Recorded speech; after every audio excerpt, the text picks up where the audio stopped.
Le squelette d'une baleine à bec de Cuvier est reconstitué au service de l'environnement. Un puzzle géant pour un animal très peu observé dans la nature.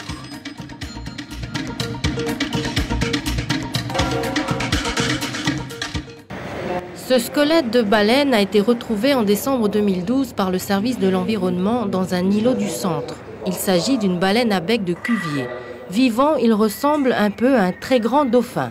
A priori, c'est la première fois que cette espèce est découverte dans la zone Pacifique. Elle n'évolue qu'en eau très profonde et peuvent descendre jusqu'à 2000 mètres. C'est une espèce très particulière. Enfin, toutes les baleines à bec sont des espèces particulières. Ce sont des espèces où on a très peu de données mondiales. Ce sont des animaux qu'on voit très peu en mer, qui passent beaucoup de temps sous l'eau. Ce sont des mammifères, comme tous les cétacés, comme les dauphins, les baleines, les cachalots. Mais les baleines à bec respirent très peu en surface et passent beaucoup de temps en profondeur. Elles s'alimentent de calmars, donc c'est vraiment une espèce très spéciale. Rare et peu connue, elle a de particulier aussi son comportement farouche car extrêmement sensible aux activités humaines. Le spécimen reconstitué, par exemple, était un mâle de taille adulte. 6 mètres il mesurait et pesait près de 2,5 tonnes. Au début, je pensais que c'était en train de reproduire un squelette de dinosaure. Mais bon, je l'ai déjà étudié en livre, mais je ne l'ai jamais vu, quoi. Même en squelette, je ne l'ai jamais vu.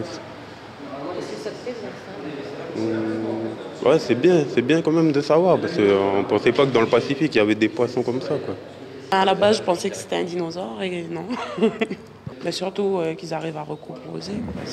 Certes, on peut croire que c'est un dinosaure, mais qu'apporte concrètement la découverte de ce cétacé dans nos eaux?